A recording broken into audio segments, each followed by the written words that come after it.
दिल्ली की अब हम बात करेंगे, क्योंकि दिल्ली में भी परेशानी लोगों की बढ़ी है। दिल्ली एनसीआर में ऐसा प्रदूषण का कहर चल रहा है कि सांस लेना भी दूभर होता जा रहा है। ऐसे में जहरीली हवाओं से राहत कैसे मिलेगी? क्या दिल्ली में भी कृत्रिम बारिश होगी? इस पर भी सबकी निगाहें टिकी हुई है। हम आपको बता दें कि दिल्ली में जब भी हवाएं बहुत ख़राब होने लगती है तब कृत्रिम बारिश की मांग होती है, लेकिन अभी तक दिल्ली में कृत्रिम बारिश कभी नहीं हुई है। तो क्या इस बार ये परंपरा बदलेगी?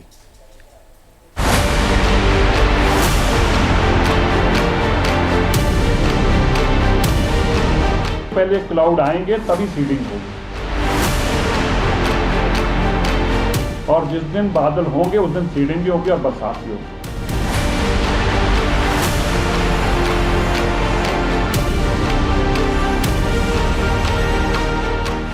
क्या दिल्ली में कुदरत नहीं इंसान कराएंगे बारिश?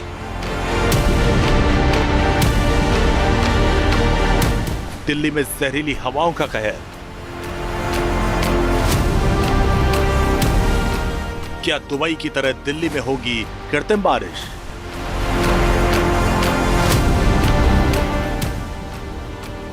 दिल्ली में क्लाउड सीडिंग यानी कृत्रिम बारिश की नौबत आ गई, क्योंकि जिस तरह प्रदूषण अंधाधुंध बढ़ता जा रहा है, दिल्ली का दम घुटता जा रहा है, उसमें क्लाउड सीडिंग की अंदर खाने तैयारी भी चल रही है।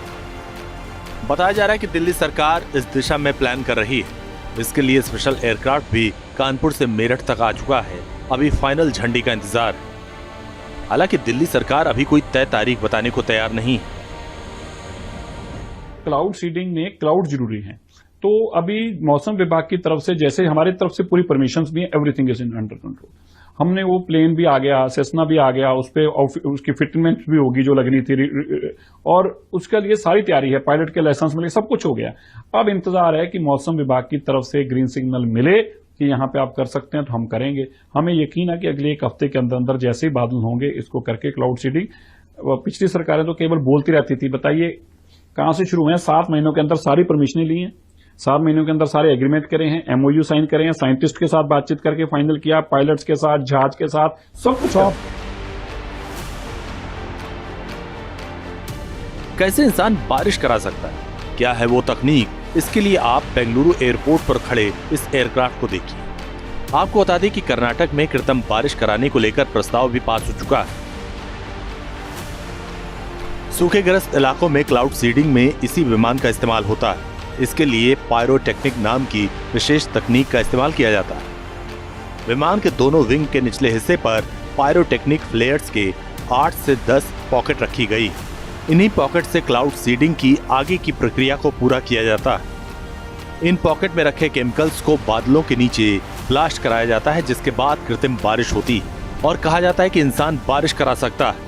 क्लाउड सीडिंग का असर 100 किलोमीटर की रेंज में देखने को मिल सकता है, जिससे ये माना जा रहा है कि दिल्ली एनसीआर में प्रदूषण से राहत मिल सकती है। दिल्ली सरकार के द्वारा क्लाउड सीडिंग कराने का फैसला लिया गया है। सरकार और कानपुर आईआईटी के वैज्ञानिकों के द्वारा पहले ही बातचीत लगातार जारी थी, जिसकी डेट अब आ चुकी है। अगले 3 दिनों के अंदर में दिल्ली के अंदर खास तौर से कृत्रिम बारिश यानी कि क्लाउड सीडिंग देखी जा सकती है। लगातार इस पर सरकार की चर्चा चल रही थी। दीपावली के बाद तमाम प्रदूषण ने दिल्ली के वासियों को सांस लेने में दुश्वारियां पैदा कर दी हैं, जिसको लेकर के अब क्लाउड सीडिंग होती हुई 3 दिनों के अंदर में नज़र आ सकती है। आसमान के अंदर में ऐसे बादलों को अब बस चुनना बाकी है जिनमें 50% की नमी हो। हालांकि वो बादलों का जो तापमान है वो 10 डिग्री से लेकर 20 डिग्री सेल्सियस माइनस में होना चाहिए। क्लाउड सीडिंग से बहुत ज़्यादा फायदे होते हुए नजर आएंगे, लेकिन इसके साइड इफेक्ट भी होते हैं, जैसा दुबई में हुआ था।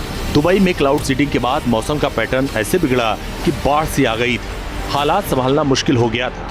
इसीलिए दिल्ली में क्लाउड सीडिंग होगी या नहीं, पूरे फैक्टर को चेक किया जा रहा है। इसमें सबसे अहम रोल है मौसम का। Team news nation.